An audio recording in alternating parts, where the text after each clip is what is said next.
Welcome to the Bold Analysis, and today we are doing it a little bit different. I promised you guys that I want us to talk to the people at the community level and the people that really were at the heart of campaigns of some very influential personalities that won seats in this country. So in here, on my, this is left I hope. Right. Oh, on my right is Sam. And on my left is Joshua, Mwalimu Joshua. This is going to be a very interesting encounter. And before I start, let me just give them an opportunity to first introduce yourself. Now, let's start with Mwalimu. How are you? I'm fine, good. Yeah, we're good to go. Who is Mwalimu? Mwalimu is a Kenyan citizen. Yes. You have really been in politics for quite some time. Yeah, for the last 10 years. Wow. How about Sam? This is Sam, brand consultant. That's what I do. I've been in this politics for quite some time, and we are going to talk about it. And it's also clear you mentioned that Sam is my university mate. Yeah, true. Yeah, we were in the same university. That's the University of Masai Mara. Gentlemen, there is one question that I just want us to face directly. Martha Koome tomorrow is supposed to give a full statement after the verdict that upheld William Ruto's win. And amongst the options that have been on table for Raila Odinga is to push for election justice, for the justice to be served even in future. And they have said that it's not about Raila Odinga. I want to pick up your mind, Josh, on this first. In terms of the expectation tomorrow, people believe that it's going to kickstart Raila Odinga's politics for the next 5 years. What do you think of that decision by Raila to run politics ahead? Yeah, I think from tomorrow's the segment from Martha Koome's judgment that was made earlier, we are expecting that the judgment will be free, credible, and actually expectation from the judgment we had earlier. So then from there we shall know what will be the next step in politics of this country. Yes. So Sam, let's pick it from there, and I want to pose a direct question to you. Hot air, wild goose, nonsense. People took an issue with the language. What do you think of that? It was unfortunate from the Justice Martha Koome, though as per the interview which was done by the JSC when she was being interviewed, I knew that she's incompetent. Yeah, I knew that she's incompetent, and I was praying so hard that let other people get that position, but not that good lady. But unfortunately, she got it. I don't know what happened, but she was so incompetent. I remember very well that even before, there are some cases which have been following up on her, especially on this incompetence. These abuses that she poured on live television shows the hatred towards individuals, not really the rule of law. So, talking about Martha Koome, I don't know her in person, but via my readings, she's not honest. There are some scores she's settling. Maybe someone has manipulated her. And according to the report, Martha Koome, via other people, coerced other judges to allow the unanimity of the judgment, whereby the 7 judges were to agree on one thing despite what you are thinking. So it was quite unfortunate from her, and calling lawyers such names was quite unfortunate. Some is talking about the decision by lawyers and the decision by the judges that perhaps the Chief Justice had some veto power on the other judges. Yes. And this brings me up to a question that I want us now to tackle. From the verdict, Azimio Umoja gave evidence, and the evidence was presented phenomenal by even taking there through trucks, by truck. Yes. And at the verdict, the issues that were raised, one was on the integrity or whether the election digital infrastructure, the system and the portal system, whether it was effective or that is what the country should be moving to do? The other question that came, and I just want to pick the two, was on, it was loud on the decision, the fact that we had a super chairman at IBC who was running the show. Now, tell me, do you think Raila will be right to push for election justice call if this is what the judges will uphold? Thank you very much. Before I answer the question, now let's start with the question that Mr. Sama have just raised on the issue of incompetency of Justice Koome. Let's be honest to ourselves. Now, if at all this election the winner could be Honorable Raila Odinga, I think Justice Koome could be obedient and honest enough. But because she did, because she did the opposite of that, she's incompetent.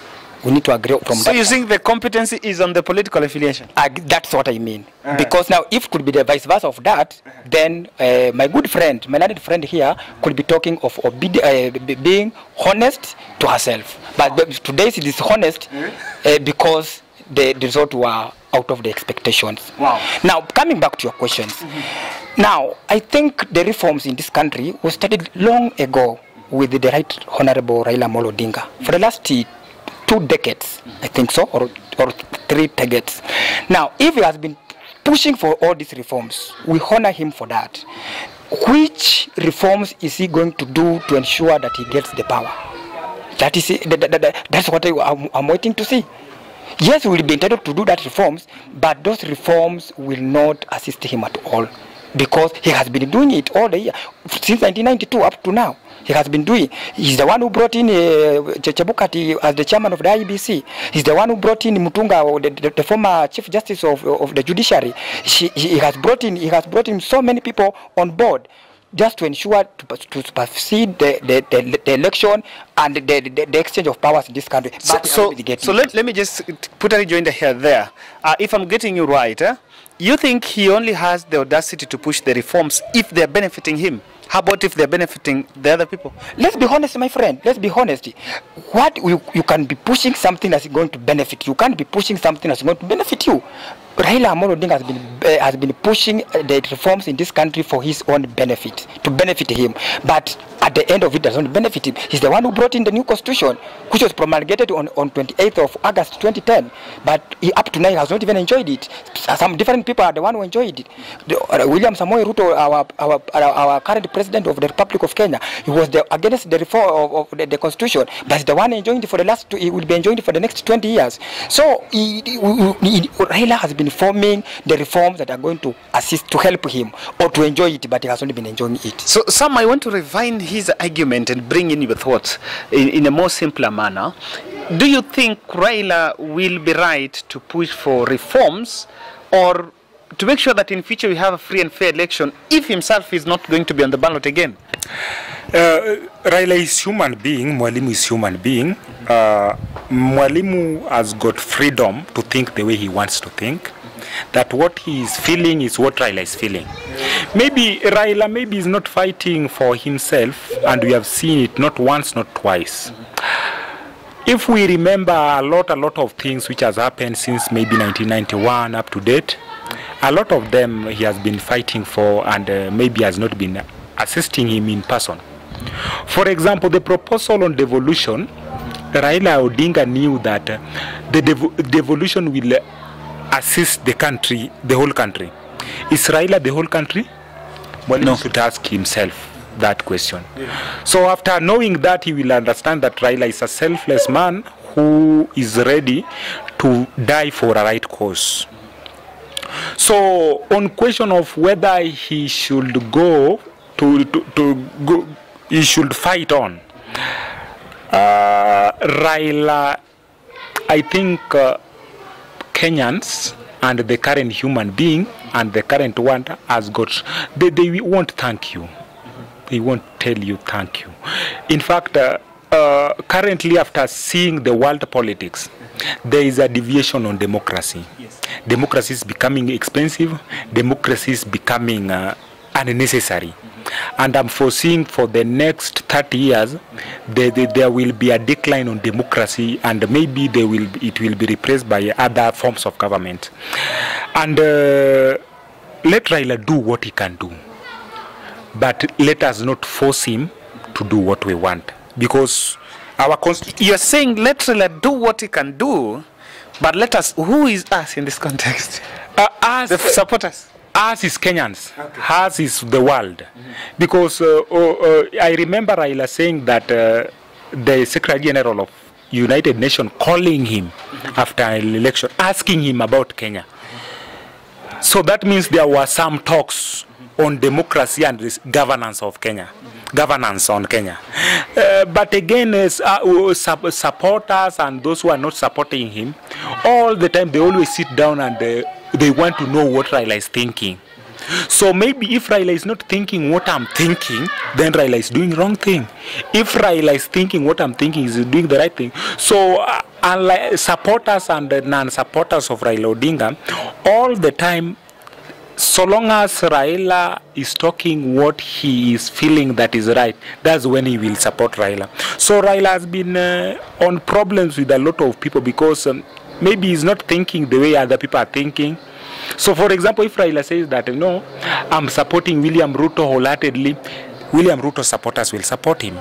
If he says that, you know what, we are going to work against Ruto on these agendas, you will see William Ruto supporters coming out and heckling Raila and whatever. So let democracy prevail. Let democracy prevail. Mwalimu, Sam is using very heavy words, and it's very interesting because I think it's evolving into something that I want us to look at. Yes. The government of Kenya Kwanza is insisting that Raila should take up the role of the opposition, in the guise that they need to be put in check. Yes. But at the same time, Raila himself seems to be looking at the election, looking at the justice system, even though we've also had the reasoning that he might not be in the ballot, or it might not benefit him. So do you think that call for Raila to take the opposition role is a honest one? It is. It's a honest one. In fact, the supporters of Raila Amolo Odinga are pushing too much. They are demanding too much from him. Raila Amolo Odinga knows himself, understands himself better, but is moving with the call of his supporters. I think Raila Amolo Odinga he knows his position, and that's the reason why, as Kenya Kwanza, we are calling upon him to take up his position and play as the chief opposition in the country. Would you take up of a particular line of thought, or we know that 6.9 million voted for William Ruto, yes, 7.1, and 6.9 people voted for Raila Odinga. Yes. They have argued that William Ruto is a president for all, but there's nothing stopping you from declaring Raila you are president. So that brings to the question of legitimacy. What do you think of legitimacy of people who think that Ruto is not their president? It is normal. It is normal. It is usual. It has been there from 2017. There are some people, even Raila Amolo himself, declared him as the president of the people, the president of the people's president. So today, even those people who are still feeling that Raila is their president, it's still the same thing. Now, people voted. Yes, there was a very slim difference, but who won the election? We were getting with the majority who won the election, who got 50+1. Is the one who got it. So, and they have the evidences feeling that the election was not free and fair. They carried their evidences in the trucks, in the lorries, to the Supreme Court, and the Supreme Court decided the way it was decided. So with that one, the people, the supporters of Raila Odinga feeling that their person is their president, that's normal, it's usual, so we have no problem. And just on that, there are people that argue that Deputy President William Ruto is thriving on a growing democracy which is not existing. It's just like that there is an absence of war, and that's what is called peace.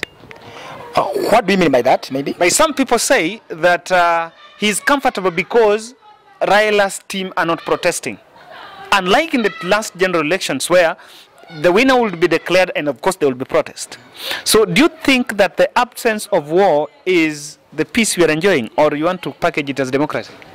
No, this part of democracy, it is a democracy. In fact, the democracy of Kenya is maturing. The democracy of Kenya has matured. Hold. Do you think so? I will respond on that, but let me react on something which the gentleman has said.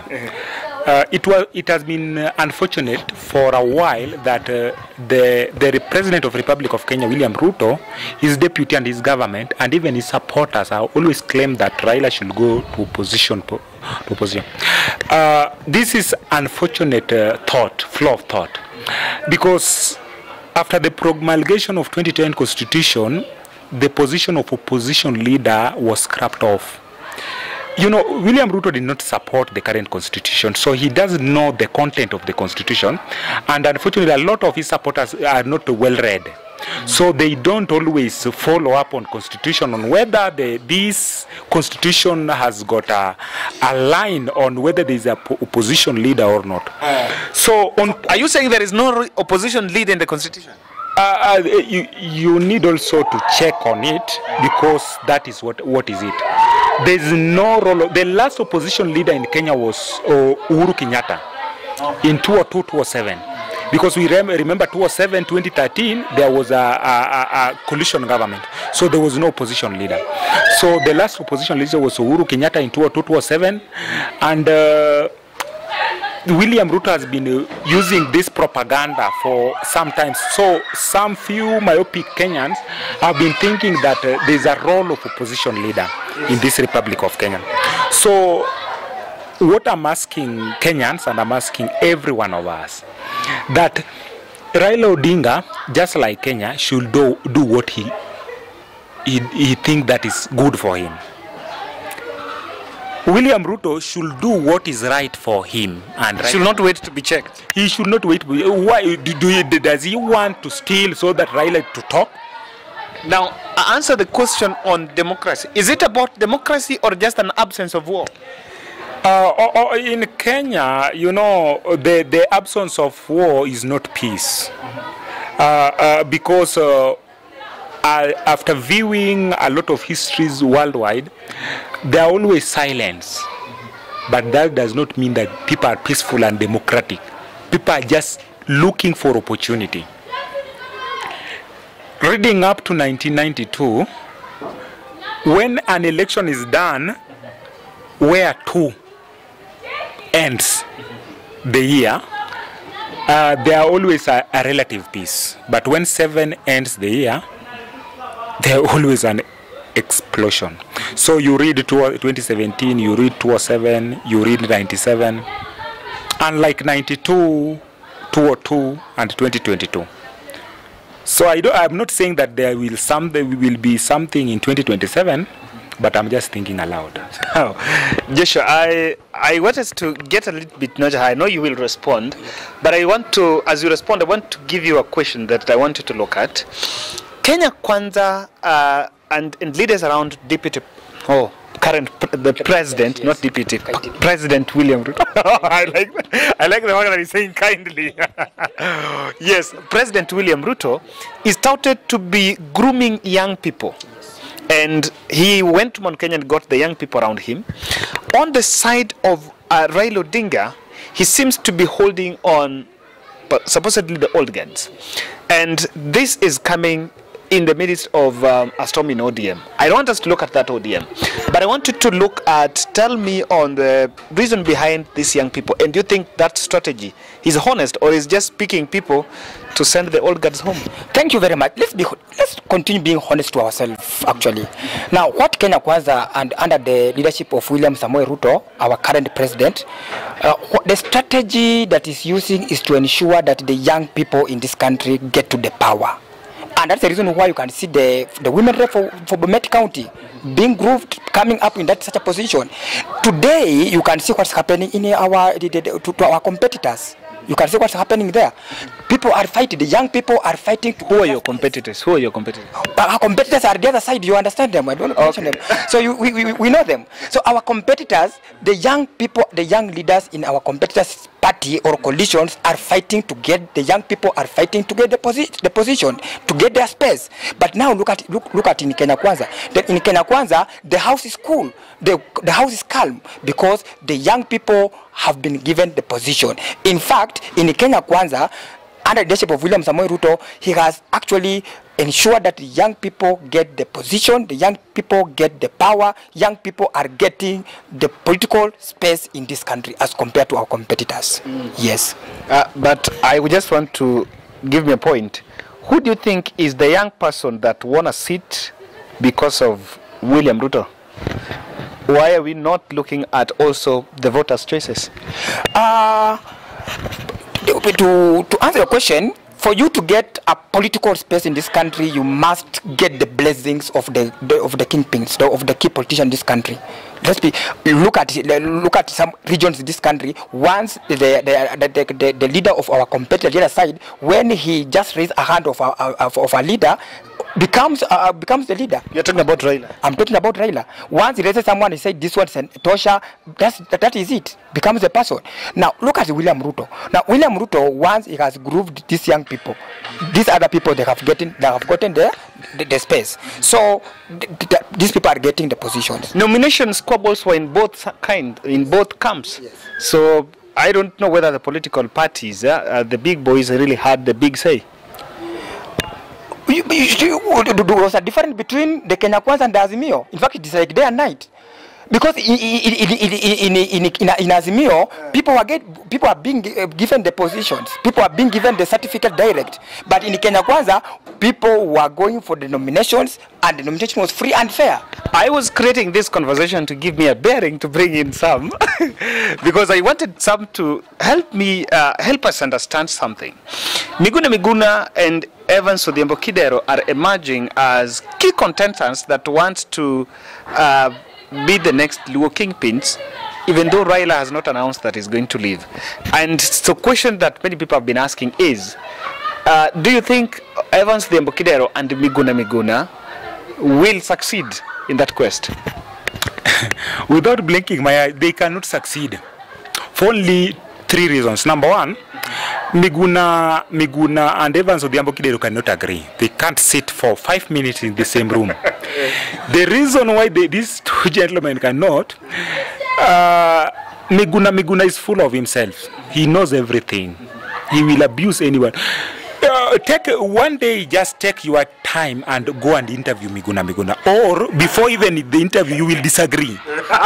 We will disagree before they disagree, even before interview. When you will be setting your camera and whatever, you will just disagree. So Miguna cannot sit together with, because he is Mr. I know all. He is abusing everyone. Miguna. Let me give you a certain short story. On 2017, he wanted to be a governor in Nairobi, I think. I think it was 2013. No, 2017. 2017, yeah. Yeah, 2017. Miguna had got an office around Norwich Towers. They started an office there. So some guys whom I know, I better not name, went to his office. There were around 5 guys. So they book an appointment, they met Miguna. But you know, Miguna, they couldn't sit with Miguna for 7 minutes. The reason, they were pitching their idea and Miguna was abusing each one of them. They abuse your name, they abuse your village, they abuse the type of shoes you are wearing. So Evans cannot sit with Miguna. Talking on Evans cannot sustain any political quagmires. We remember very well that Evans was once a governor in Nairobi between 2013 and 2017. He could not sustain even Sonko. Sonko, a person who is considered a youthful individual, I don't want to call him mad, but a person who appeared to be mad, beat him and he ran to Homa Bay, his village. On arriving there, he wanted again to be governor. There is a good lady who was just a women rep, again beat him. Now he is going to court. I know he will be defeated again in court. This individual is, in fact, he's around 60 years old. I'm not seeing anywhere Evans Odhiambo Kidero, apart from his money, he cannot convince people. Just remove Evans' money, then put people before him. Nobody will agree with him because he will be saying whatever he's saying. Then at long last, people will be asking for money. But Miguna will be abusing everybody in that rally and abusing everybody who is so they can't be kingpins anywhere. But there seems to be an ideology that Raila Odinga's fanatic is ideological. The people that coalesce around Raila, people who support Raila, supported Raila because of the institution of Raila Odinga. So that ideology seems not to be coming through between the two of them. But on that note, Joshua has confessed here that he's really strong supporter of Kenya Kwanza, and they are bringing, I'll pick up your thought, they are bringing facilitating, not they are facilitating, but a court orders that are now being obeyed, and Miguna is coming back. Do you think that William Ruto is bringing Miguna in the spirit of the court orders or something political? I know I'm expecting a wrong answer, but I'm fine with it. Okay, yeah. From 2017, the time Miguna left this country to Canada, we had the handshake. Kenyans were expecting that through the handshake, Miguna will be back in the country, but we didn't see him. Today, we have the next government under the Kenya Kwanza, under William Ruto, has allowed Miguna to come in back to his country where he was born. Miguna, we understand him. He's a very funny gentleman, a very controversial gentleman. We are even learned. Of course, it's learned. Just need to say positive. Exactly. But we need to. We can advise our chief hustler that we need to be very careful with Miguna, because Miguna today will sit with him. Then in the evening we say that we say everything that we can discuss with him. So it's also under. Looks like mad. He's a mad person. I don't know how to use that word actually, but he's close to the madness. Close to the madness. But we need to be very careful. But we are thinking. My thinking is that Miguna will be the next kingpin of the Nyanza region, because now we see what has been happening in Azimio. Because now these people, the Azimio, the chief of Azimio is leaving the stage. And I'm not foreseeing a situation whereby this Raila Odinga giving back to the person that we feel that will be succeeding him. So Miguna, because of the confidence that he has, he will be taking the mantle of the Nyanza region. Thank you. You know, you will react, but there is I had cut it, but you had a flow of thought. But as you look at that, you also tell me what will decide the next kingpin, if perhaps that transition is coming in the near future. What will influence an individual being a kingpin? First, let me just proceed by flow of thought, then I tackle that. Miguna and Kidero, their alliance is based on hate on Raila. There's no ideology there. There is no ideology? There is no ideology. It's just hate on Raila, because Kidero, after being maybe governor, he wanted maybe to take over. But you know, you can't sow where you didn't plant anything. So Kidero is an individual who wants to let me inherit Raila's supporters when Raila is still alive. By removing them from Raila. From Raila. And by abusing Raila and his team. So Kidero is just a joker. I'm told Mumias wants a CEO. He can go back to Mumias. He was working very well there. And Miguna, self-exiled individual, let him maybe vie for their position of prime ministership in I think in Canada. The prime minister is about to retire, I think. Miguna can. But he's also from Kano. He can vie for governor in Kisumu. I can't be number 10 even. I promise you. The reason why, in fact, if I myself vie with Miguna without any amount, Miguna cannot beat me. The reason is simple. Miguna will vote for himself. I will vote for myself. But Miguna will abuse from everybody on his village, and those village mates will vote for me. So Miguna cannot beat anybody. Or he will even spoil his own vote.